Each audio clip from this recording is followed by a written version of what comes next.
네, 이종목 전문가의 유튜브 라이브 생방송 은행 건설주에 대한 이야기 들어봤는데요. 지금 실시간으로 유튜브 라이브 공개 방송 전해지니까요. 계속 또 함께 하실 분들 들어보시고요. 진짜 쉬운 진단 이재필 전문가가 준비하고 있습니다. 진단 필요하신 분들 지금 진단 접수 받으니까요. 계속 실시간 접수해 주시고요. 먼저 접수 들어온 종목부터 확인해 보겠습니다. 전화 받아볼게요. 안녕하세요.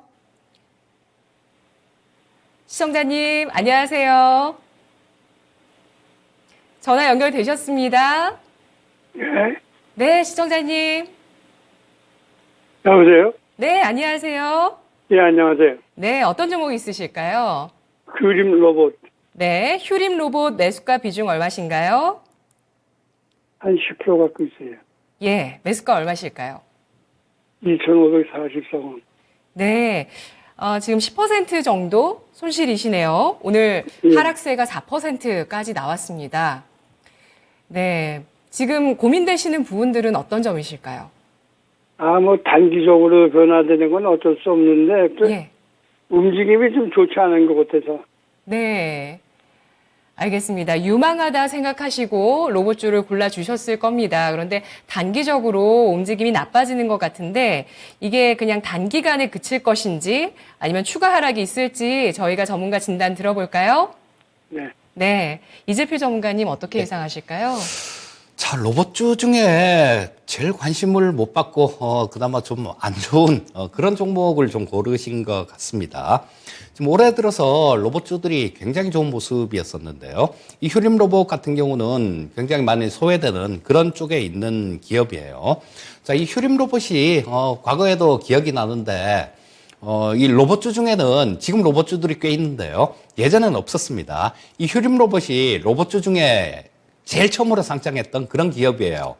근데 뭐 그러고 난 다음에 좀 거래가 되다가 원래 최대 주주가 저쪽 지금 중국 쪽으로 좀 바뀌었습니다. 원래는 이게 동부그룹에 속해 있던 기업이었는데요. 중국 쪽으로 이렇게 넘기고 뭐 그러고 난 다음 몇 번 우여곡절이 좀 있었어요. 그러면서 일단 뭐 적응을 제대로 못한 그런 기업인 것 같습니다. 보시면 지금 현재 로봇 기업들 같은 경우도 어느 정도 실적이 찍혀 나오는 기업들이 좀 있습니다. 근데 이 휴림 로봇 같은 경우는 거의 뭐 그런 모습을 보여주지 못하고 있어요. 자, 뭐 작년 같은 경우는 매출액은 좀 늘었습니다. 매출액은 좀 늘었지만 이 영업이익 부분이나 아니면 뭐 단기 순이익 부분들 이런 부분들은 여전히 계속해서 적자를 기록하고 있는 기업이에요. 자, 이 주가가 좀 탄력 있게 움직이고 좋은 모습을 보이려면 어느 정도 상장 초기에는 어느 정도 적자가 나더라도 그 다음에 자기 자리를 잡아가야죠. 그리고 꾸준하게 성장하는 그런 모습을 보여줘야 되는데 이 휴림 로봇은 그런 부분들이 좀 많이 좀 아쉽습니다. 그리고 2017년도까지만 해도 흑자가 났어요. 근데 2017년도에 매출액이 한 715억 정도 됐습니다. 근데 지금 재작년보다 매출액이 좀 많이 늘어난 게 549억밖에 안 됩니다. 그전에는 뭐 계속 이렇게 매출액이나 뭐 이런 부분들이 계속 곤두박질을 치고 있었다라는 거예요. 그래서 이 로봇주 같은 경우는 전체적으로 볼 때는 굉장히 유망한 섹터가 맞아요. 우리 지금 작년에 태어난 애들이 24만 명 정도 됩니다. 그리고 1971년생까지 59년생부터 71년생까지 거의 100만 명씩 태어났어요. 근데 이분들은 지금 은퇴를 할 시기가 됐죠. 근데 그러면 태어난 애들은 작고 지금 이제 뭐 군에 갈 친구들, 그 친구들도 한 40만 명 정도 태어난 그 정도 세대입니다. 그러니까 인력들이 턱없이 부족해지게 돼요. 그렇기 때문에 이 로봇 쪽 같은 경우는 성장을 할 수밖에 없는 거고, 또 지금 요즘 보면 뭐 치킨집에도 뭐 치킨 튀기는 로봇도 있고, 그다음 바리스타 로봇도 있고 여러 가지로 지금 로봇 산업이 커져가고 있는 그런 중입니다. 근데 아쉽게도 이 휴림 로봇 같은 경우는 거기에 대한 수혜를 제대로 받고 있지는 못한 것 같은 생각이 들어요. 자, 그래서 일단 로봇주를 보시려면 조금 그룹사 쪽에 속해 있는 그런 로봇주를 보시는 게 좋겠다라는 생각이고요. 뭐 그런 쪽은 뭐 로보티즈나 뭐 T로보틱스 뭐 이런 것들도 있고 레인보우 로보틱스도 있고요. 레인보우 로보틱스가 가장 좋죠. 지금 사실상 삼성에서 인수 수순으로 들어간 부분들이 있다라는 생각이니까. 자, 그래서 그런 쪽으로 핵심되는 쪽, 이런 쪽으로 좀 매매를 하시면 좋을 것 같고요. 말씀해 주신 대로 휴림 로봇 같은 경우는 흐름은 별로 안 좋아지고 있습니다. 근데 이 로봇주들이 또 한 번씩 이렇게 어떤 뉴스들 나오고 그럼 한 번씩 튀어주는 그런 경향은 있습니다. 그래서 뭐 지금 좀 자르기는 조금 좀 애매모호하고요. 일단은 조금 기다려 보세요. 일단은 조금 기다려 보셨다가 뭐 매수하신 가격대 근처 정도, 이 정도까지 좀 반등을 한다라면 뭐 매수하신 지가 그렇게 크게 오래되신 것 같지는 않습니다. 2,544원에 매수를 하셨으니까 뭐 그 정도까지는 뉴스 한 번 정도 뭐 이렇게 나오면 움직일 수 있다라는 생각이거든요. 그러면 그때 일단 본전 근처 정도 오면 정리하시고 로봇주를 보시려면 다른 쪽으로 뭐 이렇게 보시면 좋을 것 같아요. 뭐 아까 말씀드린 그 로봇주들도 있을 거고 로봇 부품, 그러니까 뭐 감속기 같은 거 만드는 기업들, 예를 들면 SPG 같은 것도 있을 수 있을 거고요.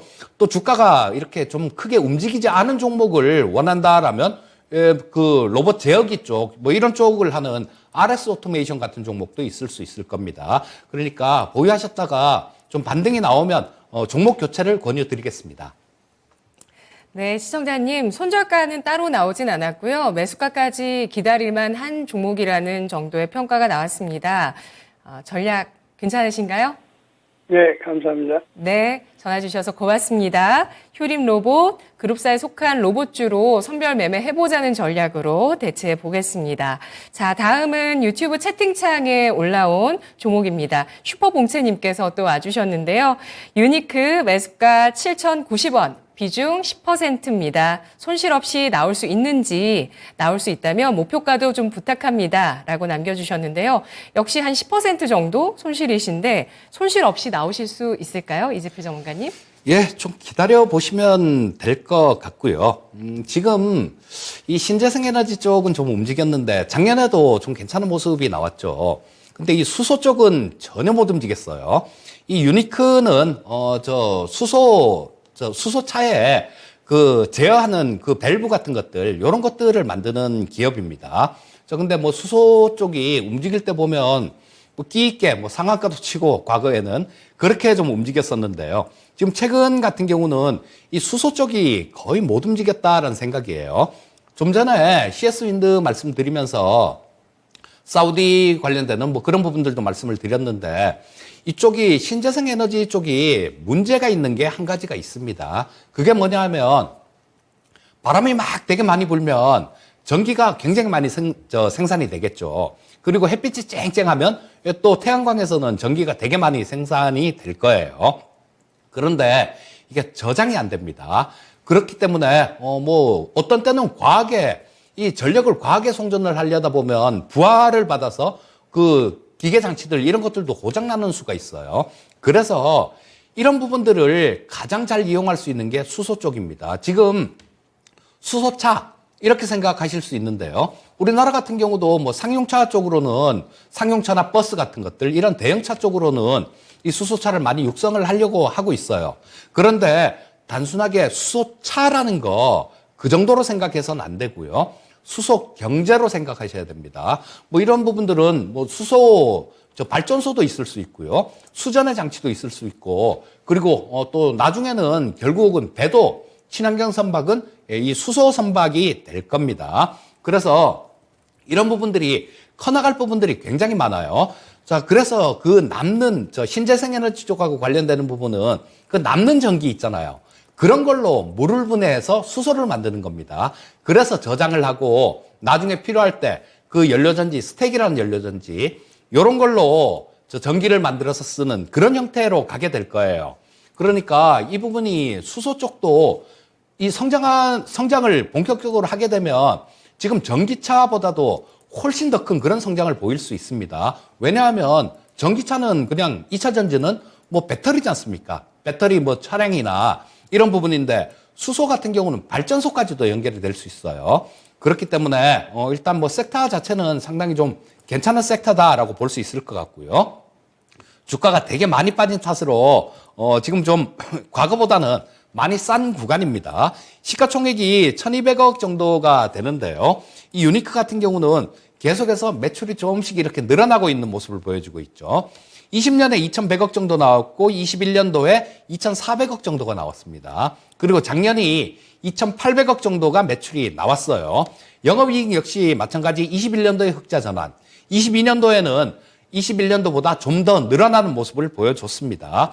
자, 그래서 지금 이 시장에 관심을 받지 못하고 있을 뿐이에요. 그리고 그 관심은 언제든지 생길 수 있다라는 생각이니까 뭐 요거를 뭐 그렇게 좀 걱정하실 필요는 없다라는 생각이고 7,090원 정도면 뭐 전고점 근처 요쯤에서 매수하신 거 아닌가 싶은 생각이 드네요. 7,180원 정도 거기가 고점이었으니까 이날 따라가셨다가 조금 고생을 하신 것 같아요. 하지만 이 가격대는 충분히 돌파가 가능하다라는 생각이고요. 일단 뭐 그 가격이 돌파가 되면 8,000원 정도 근처 그 정도까지도 볼 수 있다라는 생각이니까 보유 의견 말씀드리겠고요. 8,000원 정도 근처에서는 일단 정리하는 전략 말씀드리겠습니다. 네. 유니크 수소경제 확대 속에서 또 모멘텀을 받을 수 있는 분야라고 보고 있습니다. 종목으로 보고 있고 8,000원까지 보유하자는 전략이었습니다. 다음은 시청자분 전화 와 있는데요. 안녕하세요. 네, 안녕하세요. 반갑습니다. 네, 시청자님. 네, 네, 오늘 저랑 처음 통화하시나요? 네. 네, 어떤 종목 갖고 오셨나요? 동국 RNS요. 네, 매수가 비중 얼마시죠? 6386이고요. 10%고요. 네. 받는 지가 한 2년 넘었는 것 같아요. 네, 보유 기간도 2년까지 되셨고 또 네. 오늘 7% 강세였지만 손실폭도 꽤 크세요. 네. 네, 어떻게 많이 해드릴까요? 이거를 네. 지금 조금 더 추가 매수해가지고 평단가를 낮춰야 될지 아니면 계속 기다려야 될지 그거 조금 궁금해서요. 네, 알겠습니다. 자, 이렇게 좀 부지런히 올라와서 빨리 손실을 줄였으면 좋겠는데 추가 네. 매수 가능할지 이재필 전문가가 전략 드리겠습니다. 전문가님. 네, 네. 저희 동국 RNS 같은 경우는 오늘은 사연이 조금 있었죠. 일본 요미우리 신문 쪽에서 좀 나온 기사인데요. 중국이 히토류 자석에 대해서 좀 수출 통제를 할 수 있다. 뭐 그런 뉴스가 나왔습니다. 그래서 그 히토류 관련주들, 유니온 같은 경우는 상한가를 쳤고요. 유니온 머티리얼즈 같은 경우도 20% 넘게 급등하는 모습이었습니다. 이 동국 RNS는 그 히토류 관련주로 엮이는데요. 그 엮이는 이유가 호주 업체하고 이 히토류 광물 개발에 대한 그때 예전에 그 업무 협약을 체결했었습니다. 그래서 히토류 관련주로 엮이는데 지금 이 중국 쪽이 조금 이런 쪽에 심상찮은 것 같습니다. 뭐 맞았으니까 같이 때리겠다 이런 얘기 같은데요. 일본이 얼마 전에 그 반도체 장비 뭐 이런 쪽에 대해서 중국 수출에 대해서 좀 제동을 걸었죠. 안 하겠다. 뭐 이런 거는 미국하고 같이 같은 편에 서겠다라는 이런 얘기입니다. 그리고 또 미국 쪽에도 마찬가지로 마이크론 테크놀로지에 대해서 조사하겠다 이런 얘기를 하고 있죠. 그래서 지금 이제 일본 같은 경우는 뭐 좀 본격적으로 중국 같은 경우는 압박을 지금까지 그냥 조금 보면서 눈치만 보고 있었던 것 같아요. 근데 이제는 좀 대응을 하려는 것 같습니다. 그리고 큰 틀에서 본다라면 저는 그렇게 봐요. 큰 틀에서 이 세상은 뭐 지금 세계화 시대에서 양극화 시대로 가고 있다라고 보거든요. 그 과정에서 이렇게 균열은 어쩔 수 없는 부분들이 될 테니까 뭐 이런 무역에 대한 마찰들 이런 부분들은 앞으로도 계속 나올 수 있다라고 봅니다. 그래서 이 히토류 관련되는 부분들은 뭐 심심하면 한 번씩 이렇게 튀어나올 수 있는 그런 부분들이 되는 거죠. 그리고 이 동국 RNS가 뭐 형편없는 종목이다라면 예를 들어 뭐 적자가 난다거나 이런 기업이다라면 추가 매수는 안 됩니다라고 말씀을 드렸을 거예요. 하지만 뭐 적자가 나는 기업은 아니고 매출액도 조금씩 이렇게 늘어나고 있는 그런 기업입니다. 뭐 재작년보다 작년에 매출액, 영업이익 다 같이 좀 늘어났고요. 무엇보다 시가총액이 좀 작아요, 지금. 840억 정도밖에 안 되는 기업입니다. 그러니까 이런 쪽들은 좀 가볍게 움직일 수 있는 그런 부분들이 있는 거죠. 자, 그래서 지금 현재 상태에서 뭐 내일 당장 뭐 추가 매수하세요. 요거는 좀 아닌 것 같고요. 왜냐하면 일단 한번 오늘 이런 일이 있었고 뉴스가 있었고 뭐 뉴스가 나오고 난 다음에 또 조금 주춤해질 수는 있습니다. 그런데 요미우리 쪽에서 얘기한 그 신문 기사를 한번 곱씹어 볼 필요가 있을 것 같은데요. 조만간 수출 금지를 하려고 검토 중이다 이런 얘기를 했거든요. 그러면 조만간이라면 앞으로 향후에 수출 금지한다라는 얘기가 나올 수도 있다라는 얘기예요. 그러니까 쫓아갈 필요는 없겠지만 우리 시청자님 말씀하신 대로 조금 조정받는 구간, 그런 구간이 나온다라면 한번 좀 추가 매수, 지금 10%밖에 안 되니까 비중이, 그래서 추가 매수가 가능하겠다라고 말씀을 드리는 겁니다. 20%만 돼도 제가 추가 매수를 가능하겠다라는 얘기를 말씀 안 드릴 거예요. 자, 지금 현재 상태에서는 조금 조정받는 구간, 그런 구간들을 노려서 좀 추가 매수를 해보시는 게 좋을 것 같은데요.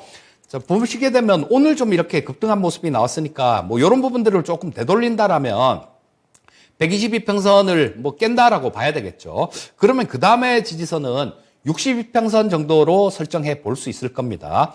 현재 62평선이 4,050원 정도에 위치하고 있어요. 그러니까 추가 매수 단가는 한 4,100원 정도 그 밑에서 추가 매수를 하시면 될 것 같고요. 자, 조정받는 구간 잘 노려서 진입해 보시기 바라겠습니다. 그리고 그렇게 매수한 부분들 같은 경우는 일본이 수출 통제를 한다라는 뉴스가 나오면 그때 빵 뜰 거예요. 그럼 그때 좀 정리하고 나오시면 가장 좋을 듯 합니다.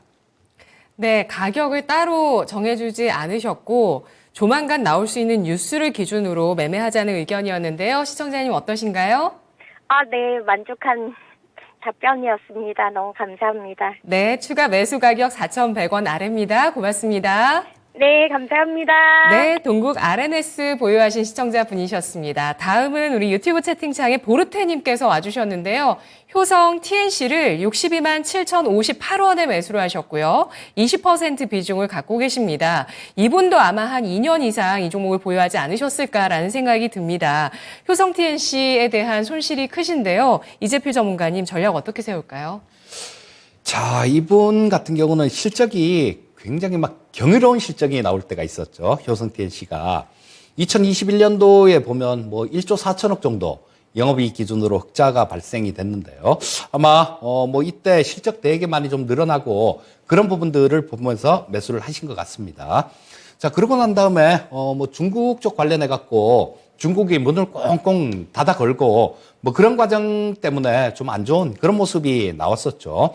작년도 이게 스판덱스 관련해 갖고 굉장히 좀 떴던 그런 종목이거든요.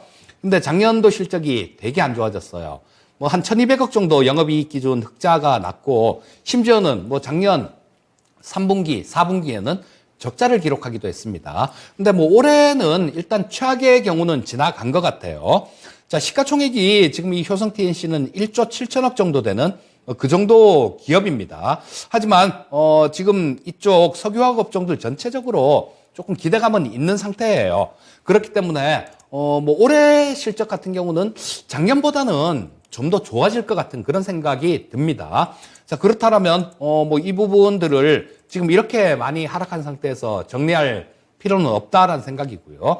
자, 62만 7천 원에 매수를 하셨으면 거의 1년 6개월 정도 그 정도 되신 것 같네요. 자, 일단 너무 오래 좀 이렇게 기다리셨는데 지금 기다리신 김에 좀 더 기다려보는 게 좋다라는 생각이고요.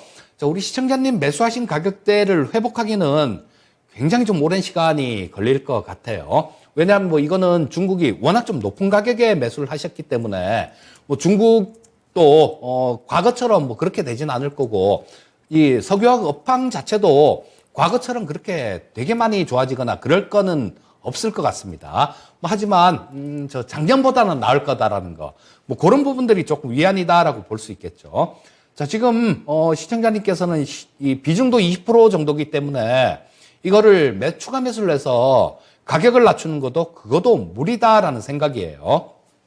자, 60만 원에 매수를 하셔갖고 지금까지 보유를 하고 계셨다라면 좀 이렇게 길게 들고 가는 장기 투자도 가능한 그런 성향이다라고 생각할 수 있겠죠.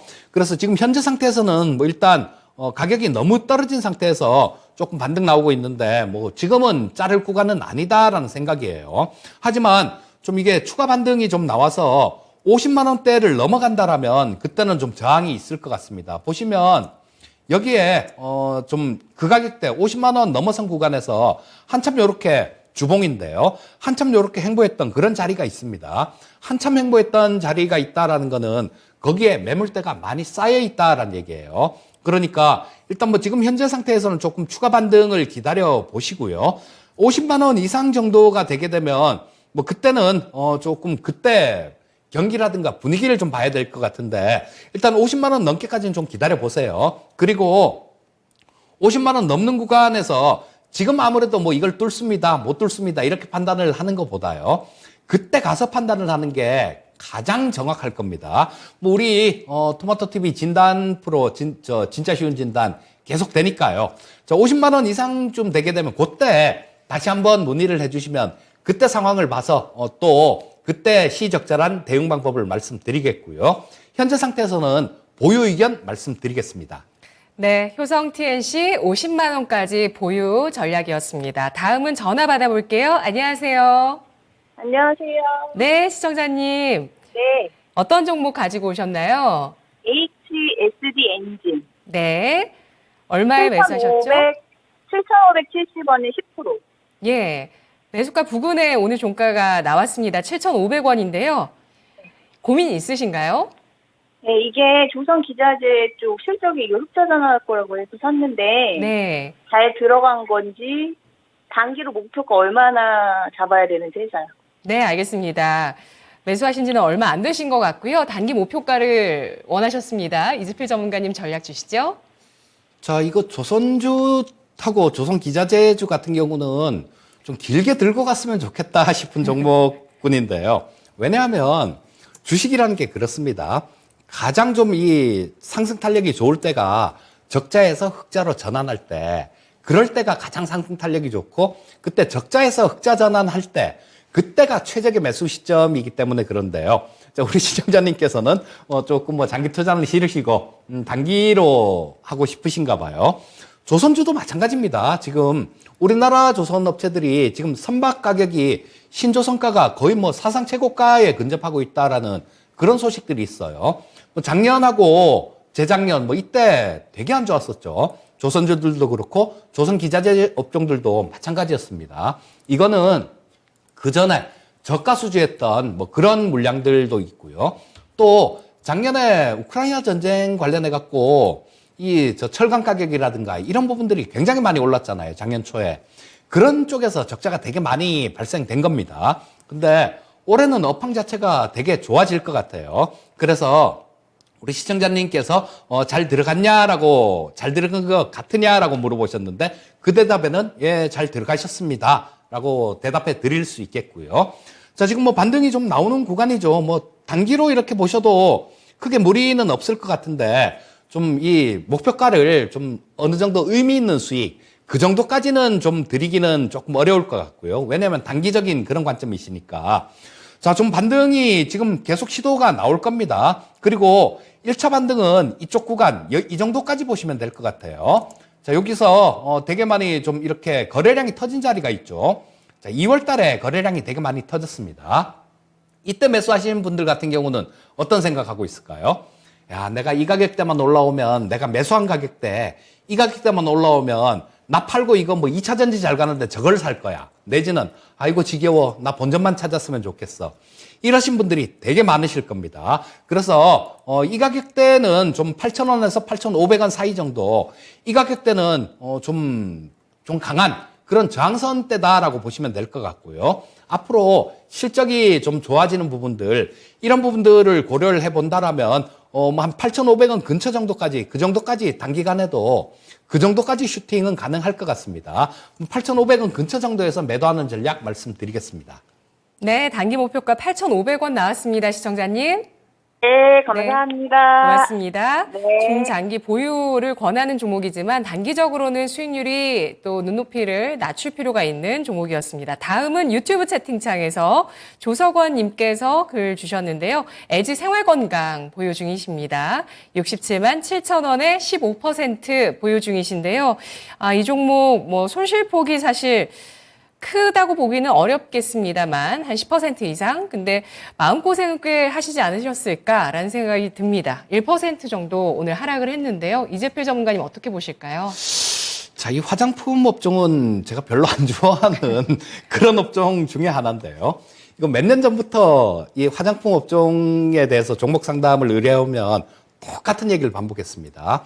자, 중국이 지금 이 화장품 섹터들이 가장 좋았던 그런 때가, 가장 크게 성장했던 때가 중국인들이 우리나라 제품들을 되게 많이 이렇게 사다 쓰고 그럴 때, 가격에 대한 프리미엄 부분들, 이런 부분들도 받을 수 있었는데, 자, 몇 년 전부터 정확히 보면 티가 나기 시작한 게 2017년도부터입니다. 그때 우리나라 사드 배치를 하고 이렇게 중국이 무역 보복을 하면서 가장 먼저 좀 이렇게 타격을 받은 부분들이 이 화장품 쪽이에요.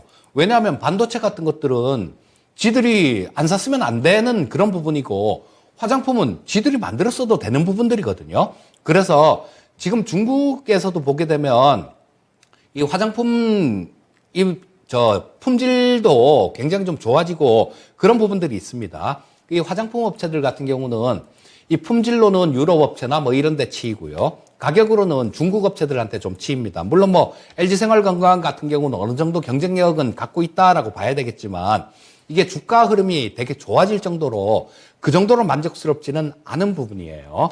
자, 그래서 일단 뭐 LG생활건강은 또 이 움직임 자체가 되게 또 무거운 그런 종목 중에 하나입니다. 그래서 만약에 매수하지 않고 매수를 할까요? 라고 물어보셨으면 사지 마세요 라고 말씀을 드릴 것 같은데요. 자, 지금 현재 상태에서는 일단 매수를 이미 뭐 하신 부분들이 있기 때문에 조금 잘 팔고 나올 생각을 하셔야 되겠죠. 자, 보시면 여기에 뭐 그런 부분들이 좀 나올 수는 있어요. 지금 기술적인 부분들, 이런 부분들로 좀 살펴보게 되면 자, 여기서 지금 위에는 걸리는 부분들이 별로 없습니다. 별로 없고 지금 뭐 전고점 같은 경우도 이쪽이라고 봐야 되겠죠. 자, 67만 원 정도 우리 시청자님 매수하신 그 가격대 정도입니다. 그쪽에 보면 저점도 전에 바닥 찍었던 자리 그 자리도 걸려 있고요. 그다음에 122평선, 그다음에 뭐 내려오는 62평선 이런 것들이 거의 그 자리에서 이 수렴이 될 것 같아요. 자, 뭐 현재 상태에서는 불안한 종목은 아니니까 일단은 조금 보유를 해 보시고요. 매수가 근처 정도, 그 정도까지 좀 반등이 나온다라면 그때는 정리를 하시고 조금 다른 섹터로 살펴보시는 게 좋겠다. 뭐 이렇게 말씀드리겠습니다.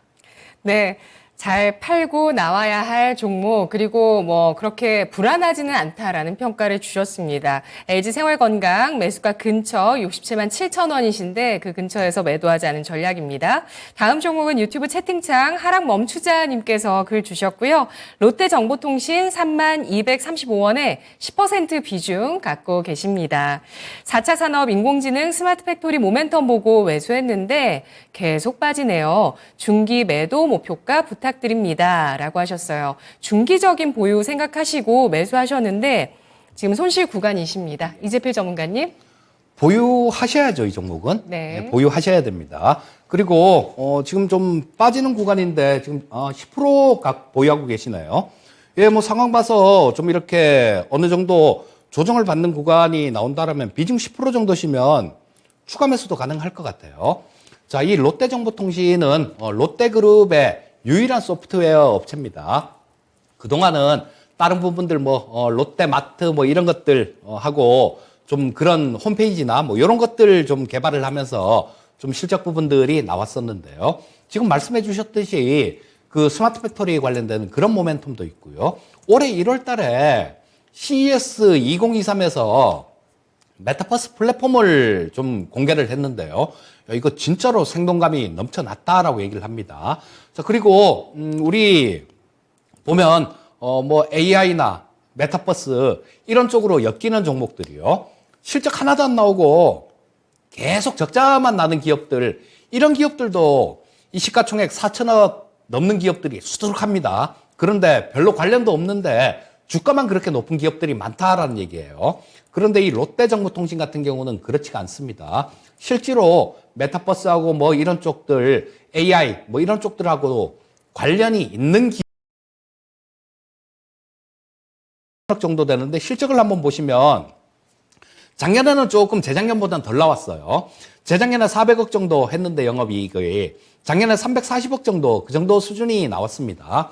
자, 그래서 일단은 뭐 작년이 조금 안 좋았기 때문에 이 주가는 좀 할인받는 그런 부분들이 있었고요. 자, 올해 이 3월 달에 이때 좀 종목의 잘못이 아니라 매수하신 타이밍이 약간 좀 빨랐던 것 같습니다.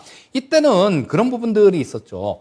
뭐 AI라는 명찰만 달면 다 날아가던 코난 테크놀로지, 뭐 오픈 엣지 테크놀로지 이러면서 굉장히 좋았던 뭐 그런 부분들이 있었어요. 그래서 좀 이렇게 뒤늦게 조금 잡으신 뭐 그런 감도 조금 있는 것 같습니다. 그래서 지금 조금 고생을 하고 계신데요. 자, 앞으로 중기적인 관점에서 보면 충분히 상승 가능한 종목이다. 이렇게 볼 수 있습니다. 그리고 지금 실적이 되기 때문에 조금 싸게 살 수 있으면 더 싸게 사면 좋겠는데요. 자, 이거 122평선을 쉽게 깨지는 않을 것 같습니다. 현재 상태에서는 일단 뭐 조금만 더 지켜보시고요. 이 122평선에 지지가 오늘 뭐 한번 이렇게 지지가 확인되는 모습이 나왔는데요. 자, 이 부분에 대해서 조금 뭐 시장 분위기도 지금 조금 좀 험악해졌죠, 오늘. 그렇기 때문에 이 부분을 만약에 깨고 내려간다고 하더라도 걱정하실 필요는 없습니다. 자, 조금 조정받는 구간을 이용해서 좀 추가 매수도 뭐 한 10% 정도 가능하겠다라는 생각이고요. 추가 매수한 부분들 같은 경우는 올해 이때 3월 초에 찍었던 자리 3만 원 정도 또 마찬가지로 긴 관점으로 좀 보신다라면 이 3만 원이라는 가격대 이 가격은 충분히 뛰어넘을 수 있는 그런 가격대라는 생각입니다. 자, 현재 보유 의견 말씀드리겠고 조정받는 구간에서 좀 추가 매수도 가능하겠다. 이렇게 말씀드리겠습니다. 네, 알겠습니다. 오늘 121선 테스트가 있었는데요. 롯데정보통신, 실적 테마 모두 유망하다라는 의견입니다. 3만 원까지 목표가 제시했습니다. 마지막 종목 될 것 같아요. 우리 채팅창에 이진선님께서 와주셨는데요. 현대 엘리베이터 4만 6천 원에 10% 갖고 계십니다. 요즘 올라가는데 어디까지 갈지 손절가 부탁합니다. 라고 남겨주셨는데요. 손실 구간이세요. 오늘 3만 3,100원에 마감됐습니다. 그래도 최근에 주가가 회복했는데요. 전문가님 전략 주시죠.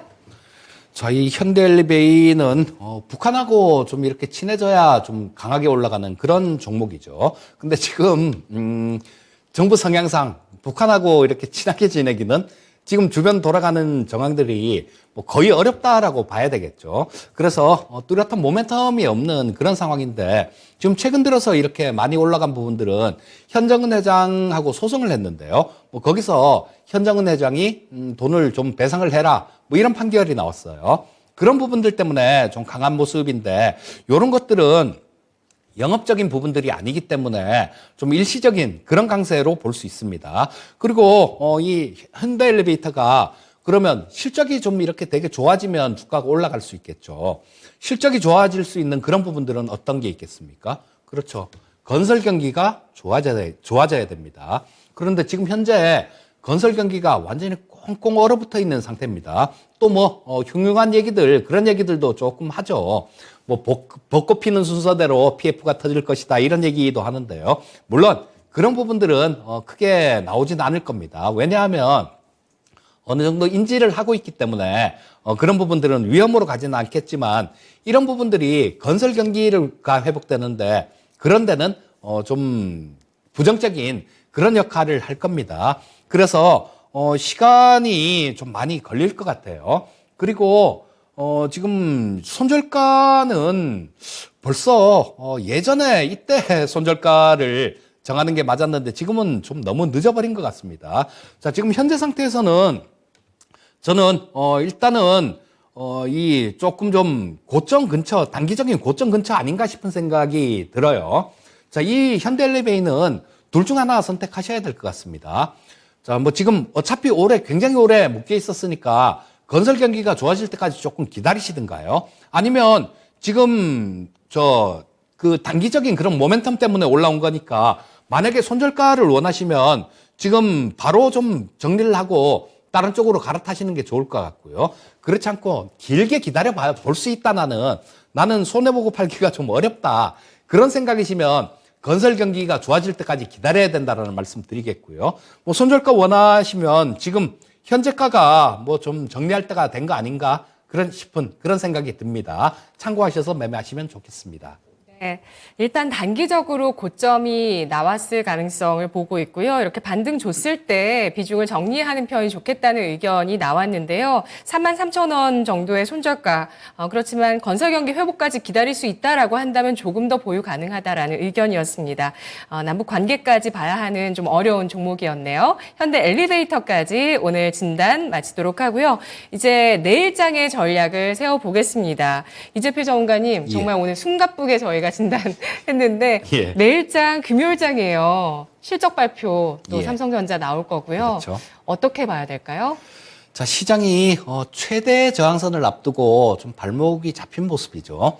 자, 요게 여러 가지 요인들이 있을 텐데 첫 번째 가장 큰 부분은 뭐 우리나라 삼성전자 실적 같은 경우는 되게 안 좋을 거다. 이거 뭐 누구나 다 알고 있는 거죠. 지금 뭐 1조가 영업이익이 채 안 나올 것 같다라고 얘기를 합니다. 뭐 회자된 지가 되게 오래됐으니까 이런 부분들이 영향을 주지는 않을 거고요.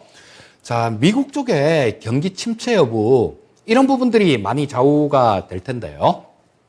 자, 뭐 최근에 나온 고용 보고서들 뭐 이런 것들 고용 보고서는 금요일 날 나오고요. 근데 미국장이 금요일장이 휴장입니다. 그렇기 때문에 미국 시장에는 영향을 안 주게 될 테니까 아마 그때 고용 보고서가 어떻게 나올 거다라는 거 그런 부분들을 조금 예측을 하고 좀 이렇게 매도가 들어온 것 같아요. 미국 시장 같은 경우도. 근데 이 경기 침체 관련해 갖고는 있다라고 보는 게 합리적일 것 같아요. 그리고 시장이 그런 부분들을 계속 지금 이제까지는 반영을 안 해왔는데 좀 반영을 한다라는 겁니다. 네. 뭐 고용 관련되는 지표들 이런 것들이 조금 안 좋은 모습이 나오면 예전에는 반겼었죠.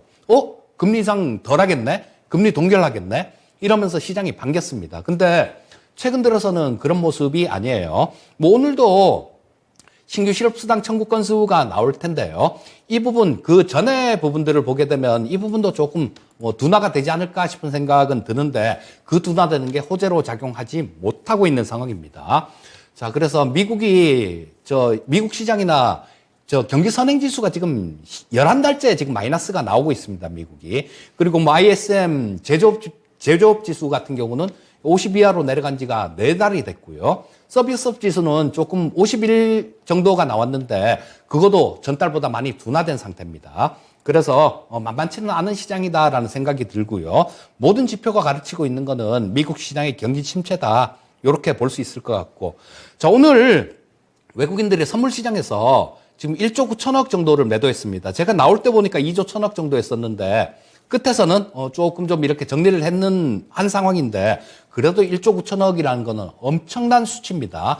어제하고 그저께 외국인들이 1조 3천억 정도 선물 시장에서 매수를 했어요. 그런데 지금 오늘 매도한 게 1조 9천억이다. 그러면 매수할 때보다 매도 강도가 훨씬 더 이렇게 크게 매도를 하고 있다라는 얘기입니다. 네. 자, 그래서 뭐 미결자 만족스러울 만큼 줄어든 게 아니기 때문에 자, 시장을 좀 보수적으로 이렇게 보고 대응하시는 게 좋을 것 같고요. 매매는 조금 짧은 그런 관점으로 하시면 좋을 것 같은데 이 경기 침체에 관련해 갖고 좀 자세하게 좀 알고 싶으시면요. 어제 배워야 산다를 했던 부분들이 있습니다. 그 부분에서 굉장히 디테일하게 좀 말씀을 드렸어요.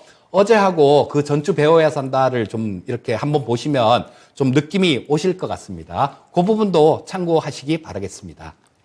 네.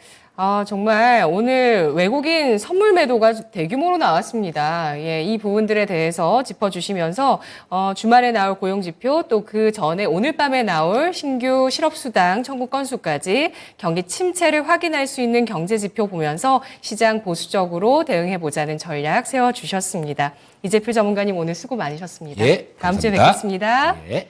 네, 진짜 쉬운 진단 오늘은 여기까지입니다. 우리 시청자 여러분들 포트폴리오 보면서 저희가 봄맞이 대청소 해드렸는데 마음속에 묵은 때가 싹 빠지셨나요? 시장이 일단 경기 침체로 방향이 조금 선회하면서 분위기가 약간은 다운되고 있는데요. 자, 금요일장 내일도 장 마치고 저희와 함께 진단해보시죠. 진짜 쉬운 진단 내일 오후 4시에 이어집니다. 고맙습니다.